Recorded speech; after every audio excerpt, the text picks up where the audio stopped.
Hello dear students, स्वागत है आप सभी का आपके YouTube channel Hindi English improver में। मैं राजेश कुमार साहू।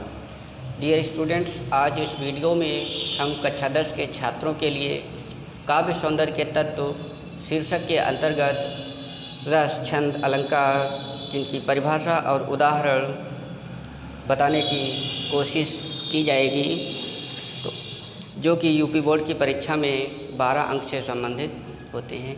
तो आइए विस्तार से काव्य सौंदर्य के तत्व को परिभाषा और उदाहरण की दृष्टि से देखते हैं। तो सबसे पहला इसमें शीर्षक होता है रस, नंबर 2 पर होता है छंद, नंबर 3 पर होता है अलंकार।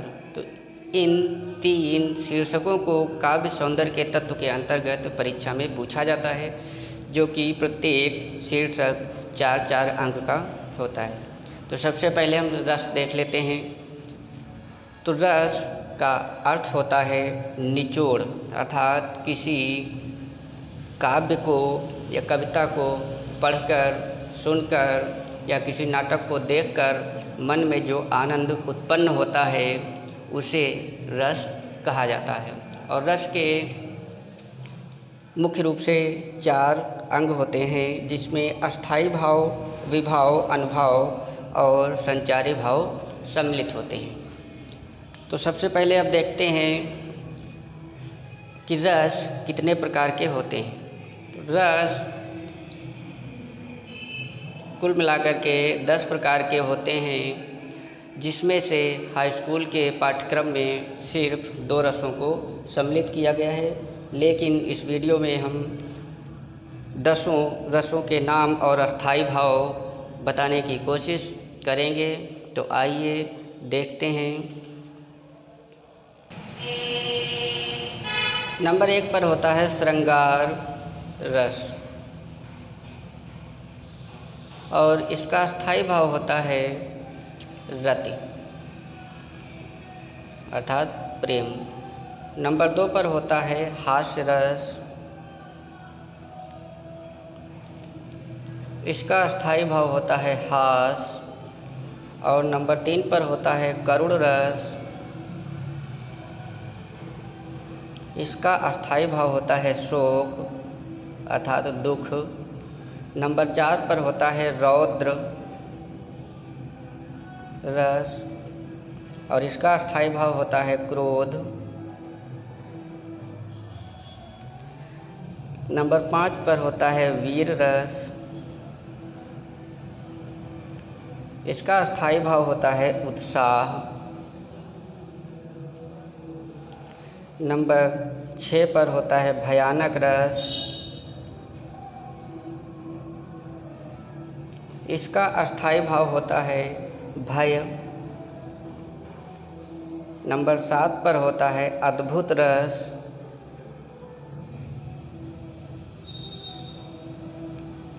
और इसका अस्थायी भाव होता है आश्चर्य, सरप्राइज।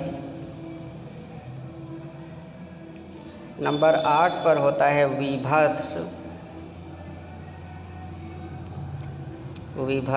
रस, इसका अस्थायी भाव होता है घृणा। नंबर 9 पर होता है शांत रस, जिसका अस्थायी भाव होता है निर्वेद,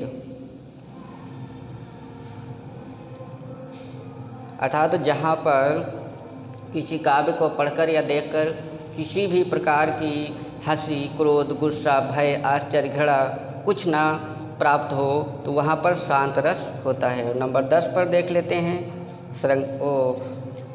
शांत रस हो गया। नंबर 10 पर देखते हैं वात्सल्य रस। वात्सल्य रस, इसका अस्थायी भाव प्रेम होता है, लेकिन पिता पुत्र का, माता पुत्र का आदि, पिता पुत्र का, माता पुत्र का आदि। तो इस प्रकार से 10 रस होते हैं। और हाई स्कूल के स्तर पर पाठ्यक्रम में हास्य रस और करुण रस 2 रसों को सम्मिलित किया गया है। तो आइए अब इन दोनों रसों की परिभाषा और उदाहरण देख लेते हैं। अब देखते हैं नंबर 1 हास्य रस, जिसका अस्थायी भाव हास्य होता है। अब परिभाषा देख लेते हैं। किसी व्यक्ति या वस्तु के आकार या वेशभूषा आदि को देखकर मन में जो विनोद का भाव उत्पन्न होता है उसे हास्य कहते हैं। हास्य कहते हैं।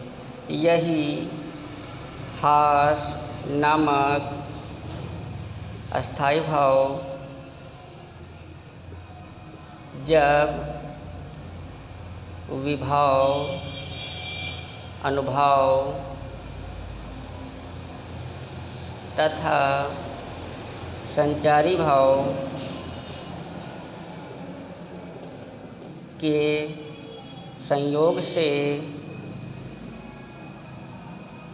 रस रूप में बदल जाता है, उसे हास्य रस कहते हैं। जैसे उदाहरण देख लेते हैं। परिभाषा देखते हैं। किसी व्यक्ति या वस्तु के आकार या वेशभूषा आदि को देखकर मन में जो विनोद का भाव उत्पन्न होता है उसे हास्य कहते हैं। यही हास्य नामक अस्थायी भाव जब विभाव, अनुभाव तथा संचारी भाव के संयोग से रस रूप में बदल जाता है उसे हास्य रस कहते हैं। उदाहरण देख लेते हैं। हंसी हंसी हंसी हंसी भाजें दुल्हा देख दिगंबर को। हंसी हंस भाजें दुल्हा देख दिगंबर को, पाहुनी जे आवें पाहुनी जे आवें हिमाचल के उत्साह में। एक लाइन हो गई। ये शंकर जी की बारात के समय का वर्णन है। हंस हंस भाजें दुल्हा देख दिगंबर को, पाहुनी जे आवें हिमाचल के उत्साह में। अगला देख लेते हैं। एक शीश पर गंगा हंसें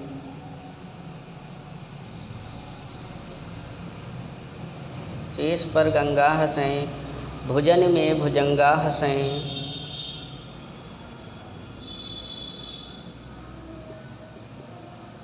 भुजंगा हंसें हास ही को दंगा भयो।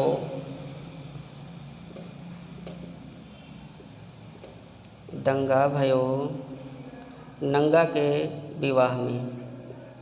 नंगा अर्थात शिव जी, नंगा के विवाह में, क्योंकि जब शिव जी का विवाह हुआ था तो वे आजकल की तरह कोट और पैंट पहनकर विवाह में नहीं गए थे, बल्कि शेर की खाल पहने थे, खड़ाऊँ पहने थे और भुजाओं में और गले में माला और चेन के बजाय सर्पों को पहने हुए थे। तो इस प्रकार से इस लाइनों को, इन पंक्तियों को पढ़ करके हास्य रस की प्राप्ति हो रही है। अब पाठ्यक्रम में निर्धारित दूसरा रस जो कि करुण रस है उसकी परिभाषा देखते हैं। इसका स्थायी भाव शोक होता है और परिभाषा देखते हैं। किसी प्रिय व्यक्ति के खो जाने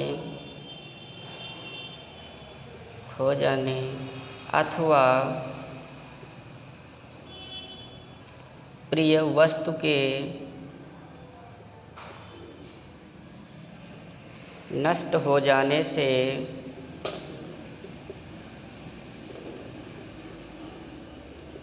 मन में जो क्षोभ उत्पन्न होता है उसे शोक कहते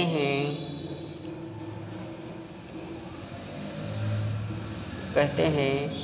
यही शोक नामक अस्थाई भाव जब विभाव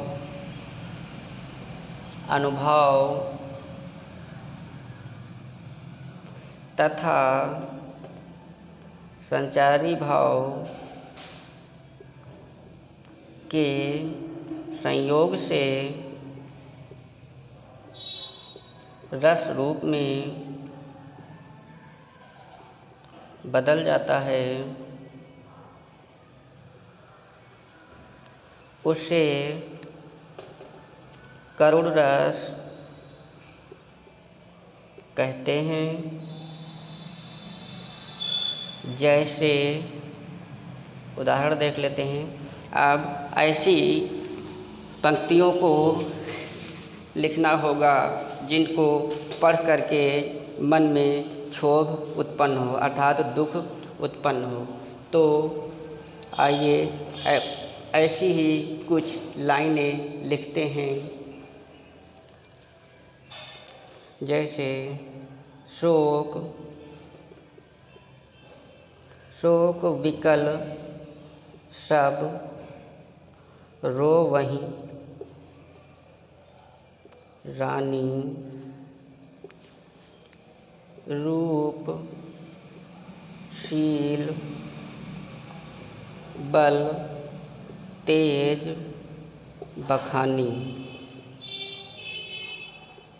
शोक विकल सब रोवहि रानी, रूप शील बल तेज बखानी। इसमें शोक शब्द पहले से ही दिख रहा है, इसलिए यहाँ पर करुण रस ही है।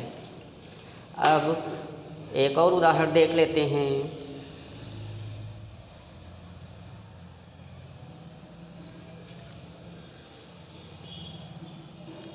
मणि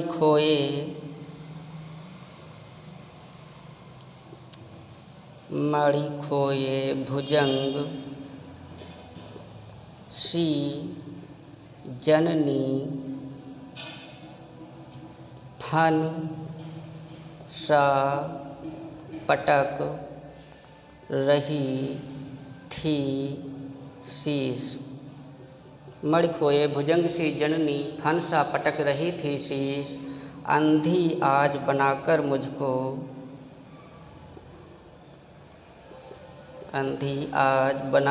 मुझको किया न्याय तुमने जगदीश। इन पंक्तियों को पढ़कर भी दुख उत्पन्न हो रहा है, शोक उत्पन्न हो रहा है। इन पंक्तियों को श्रवण कुमार की माता जी कह रही कि हे भगवान, कि जिस प्रकार से एक सांप अपनी मणि को खोने के बाद अपने फन को बार बार ज़मीन पर पटकता है, उसी प्रकार से श्रवण कुमार की माता भी अपने सिर को बार बार ज़मीन पर पटक रही थी और कह रही थी कि हे ईश्वर, आज हमें अंधी बना करके आपने हमारे साथ में एक कैसा न्याय किया है। तो इस प्रकार से डोरस हाई स्कूल के पाठ्यक्रम में जो सम्मिलित थे उनकी परिभाषा और उदाहरण इस वीडियो में बता दिए गए। धन्यवाद।